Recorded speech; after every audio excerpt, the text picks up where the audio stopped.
Hello friend, welcome back to my channel Susmita Sari. বন্ধুরা, আমি তোমাদের বন্ধু সুস্মিতা। আজকে নিয়ে চলে এসেছি আবারও একটি নতুন ব্লগ। তো বন্ধুরা, আজকে আমি তোমাদের সাথে শেয়ার করব কীভাবে জিনিস ফেলে না দিয়ে আমরা ইউজ করতে পারি। এই জিনিসগুলো কিন্তু আমরা ফেলেই থাকি। তো চলো এবার না ফেলে কীভাবে কাজে লাগাবে আজ দেখিয়ে দিই।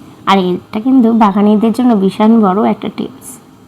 তো দেখো, আমি কিসের কথা বলছিলাম। এই যে আমার হাতে রয়েছে এক বাক্স জোয়ানের কৌটো। জোয়ান তো আমরা কম বেশি সকলেই খেয়ে থাকি, তাই না? এই জোয়ানটা খেতে কিন্তু আমার ভীষণ ভালো লাগে। আমার হাজব্যান্ড আমাকে প্রতি মাসে এটা এক বাক্স করে এনে দেয়। দেখো এখানে টোটাল কতগুলো আছে, এখানে কিন্তু 20টা আছে টোটাল। তার মধ্যে একটা ঐশী আমার নিয়ে খাওয়া হয়ে গেছে। তো এবারে আমি বললাম যে প্রতি মাসে তো ফেলে দিই জিনিসগুলো ডাস্টবিনে, তাই না? তো এবারে কীভাবে কী কাজে লাগানো যায়, যেমন ভাবা তেমনি কাজ চলে এলো মাথায় আইডিয়া। তো চলো শেয়ার করি। এই দেখো, নতুন কৌটোটা যেমন আছে তার সাথে আমি আগের মাসে জমিয়ে রেখেছিলাম এই কৌটোগুলো। এবার এগুলো দিয়ে আমি কীভাবে কাজ লাগাবো তোমাদের সেটা আজকে দেখাবো। আগে যেটা করেছি সে হচ্ছে এই প্যাকেটগুলোকে তুলে নিয়েছি। বন্ধু, আমাদের এখানে তো এগুলো পাওয়া যাচ্ছে, তোমাদের এখানে নিশ্চয়ই অন্য রকমের কিছু কোম্পানির পাওয়া যায়, তোমরাও সেগুলো কিন্তু ইউজ করতে পারো। তো চলো দেখায়। দেখো আমি ভালো করে এই প্যাকেটগুলো কিন্তু খুলে নিয়েছি। আর প্যাকেটগুলো খুলে নেওয়ার পরে দেখো কত প্যাকেট বেরিয়েছে। না না, এগুলো আর কিছু কাজে লাগাবো না, এগুলো কিন্তু আমি একদম ডাস্টবিনেই ফেলবো। দেখো আমার কিন্তু সব কটা কৌটো রেডি। তো চলো এবার এদেরকে ভালো করে ক্লিন করে নেব। দেখো এতগুলো কৌটো যে আমি কত সুন্দর কাজে লাগাচ্ছি দেখো। আর এটা কিন্তু খুব ভালো করে মুছে নিতে হবে। আমি কিন্তু ধুয়ে ভালো করে মুছে নিয়েছি। এবারে দেখো কি করছি। তো সঠিক টাইমে মার্কারটা খুঁজে পাইনি, কারণ ছেলে সেটা কোথায় রেখে গেছে খুঁজে পাচ্ছি না। নিজের কাজলটা নিয়েই বসে পড়েছি। এই দেখো, এবারে তো বুঝেই গেছো জিনিসটা কী করছি আমি। হ্যাঁ বন্ধুরা, আমি এখানেতে ঠিক করেছি যে গাছের নাম অনুযায়ী সব বীজগুলো কালেক্ট করব। তো তাই জন্য আমি এখানেতে নাম লিখে নিয়েছি। এটা হচ্ছে আমার ইয়েলো রেন লিলির জন্য।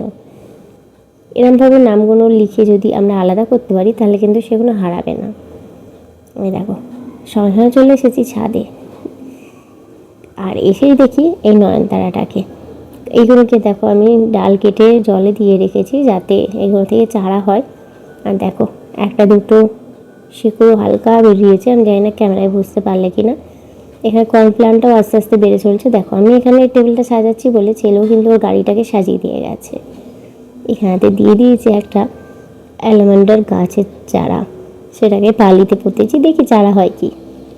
এই যে ফুলের সাজিয়ে রেডি। আর এই দেখো চলে এসেছে আমার খাজানা। এটা কিন্তু সত্যিই আমার খাজানা, আমি এখানেতে রেখে দিই। তো এতদিন এইভাবে পড়ে থাকে, কারণ একসাথে রাখতে হয় যেহেতু, কোনটা কী বীজ বের করা খুব অসুবিধা হয় তাড়াহুড়োতে। আর এবারে কিন্তু আর অসুবিধা নেই। দেখো এখানে আমার আছে অপরাজিতার বীজ। আর এটা একটা নাম না জানা ফুলের গাছ, একা থেকেই হয়েছিল, তো বীজগুলো রেখে দিয়েছি। এখানে আছে দোপাটির বীজ, এটা রেল লিলি। তো এইগুলো কিন্তু আর আমার হারিয়ে ফেলতে হবে না, এইগুলো এবারে আমি পুরো সংরক্ষণ করে রেখে দিতে পারবো। কি বন্ধুরা, ভালো লাগলো টিপসটা? এবার দেখো এই রেল লিলির বীজটা নিয়ে এসে আমি আগে তোমাদের দেখাচ্ছি। এইগুলোকে আমি ভালো করে শুকিয়ে নিয়েছিলাম আগে। এবারে কিন্তু এই যে লিখে নিয়েছি যে কৌটোটায়, এর মধ্যে ভরে দিচ্ছি। আর এবারে এটা আর কে হারায়, যখন ইচ্ছা আমি তখন তো এটা লাগাতেই পারবো, আর আমার হারিয়েও যাবে না এটা। বন্ধুরা তোমরাও কিন্তু আজই করে ফেলো এই রকমের ছোটো ছোটো কৌটোগুলো দিয়ে এই রকমের সুন্দর কাজ। তো কেমন লাগলো ভিডিওটা জানাতে ভুলো না কিন্তু। আর দেখো এটা করেই চলে গেছি আমি ছাদে। ছাদে গিয়ে দেখি আমার দোপাটি ফুলটায় আজকে নতুন ফুল হয়েছে, আর রঙটাও ভীষণ সুন্দর। তো ভাবলাম এটা তো ভিডিও ক্যাপচার করতেই হবে, নাহলে তো আমি আগের ওইখানেতেই আমি ভিডিওটা অফ করতেই পারতাম। কিন্তু ভাবলাম থাক, ছাদে এসেছি যখন তোমাদের সাথে একটু ছাদটাও শেয়ার করি। এখানে ধরো পাখিদের খেতে দেওয়ার জন্য রেখে দিয়েছি, কিন্তু কিছুতেই পাখি এসে খাচ্ছে না। কেন জানো কি তোমরা? কেউ যদি জানো প্লিজ জানিও যে কেন পাখি এসে খাচ্ছে না। পেয়ারা দিয়ে রাখছি, ছোলা দিচ্ছি, তাও খাচ্ছে না। তারপরে দেখি আকাশ তো ভীষণ কালো মেঘে ভরে গেছে, যার জন্য আমি ফুলগুলো আগে তুলে নিচ্ছি, কারণ বৃষ্টিতে না হলে ফুলগুলো নষ্ট হয়ে যাবে। কিছুদিন আগে তোমাদের দেখিয়েছিলাম আমার এই অপরাজিতা গাছটায় কত ফুল হচ্ছিল, আর এখন না ফুল সংখ্যা খুব কমে গেছে। দেখো আজকে মোটে একটা হয়েছে। আসলে এখন আমার মনে হচ্ছে এবার বীজ ধরছে, তাই জন্য। তো এটা ভিডিও করতে করতে তোমাদের দেখিয়ে দিই আমার সেই গাছটা যেটা পড়ে গেছিলো, ওকে কিন্তু আবার উপরে তুলে দিয়েছি। তারপর দেখো কার দেখা মিললো, এই যে অ্যাডেনিয়াম। এই রঙটা এত সুন্দর, তোমাদের কি বলবো, ফুললে অবশ্যই তোমাদের সাথে শেয়ার করব। এবার ভাবলাম যাই ওপরে গিয়ে আগে ফুলগুলোকে তুলে নিয়ে আসি, কারণ বৃষ্টি পড়লে তো আর উপরে ওঠা সম্ভব নয়। আর তোমাদের সাথে শেয়ার করবো ওপর থেকে কি দেখা যায়। তো চলো বন্ধুরা দেখিয়ে দিই তোমাদের। এই দেখো, এখান থেকে দেখা যাচ্ছে কিন্তু এটা হলো হুগলির জুবলি ব্রিজ, অনেকেই নাম শুনেছো হয়তো। আর দেখো এইদিকে কি দেখা যাচ্ছে, এদিকে হলো হুগলির ইমামবাড়া।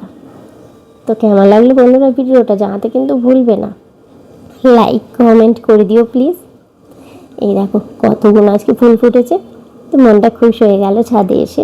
এমনিতেই আমার ছাদে এলেই এদের দেখে মনটা ভরে যায়। তো বন্ধুরা পাশে থেকেও কিন্তু সকলে, আমিও সকলের পাশে আছি। আর বলতে বলতে ঝমঝম করে বৃষ্টি এসেই গেল। তো চলো এবার বাদবাকি কাজে লেগে পড়ি। আবার দেখা হবে অন্য কোনো ব্লগে। সবাই খুব ভালো থেকো, সুস্থ থাকো, আর হ্যাঁ অবশ্যই কিন্তু আমার সাথে থেকো বন্ধুরা।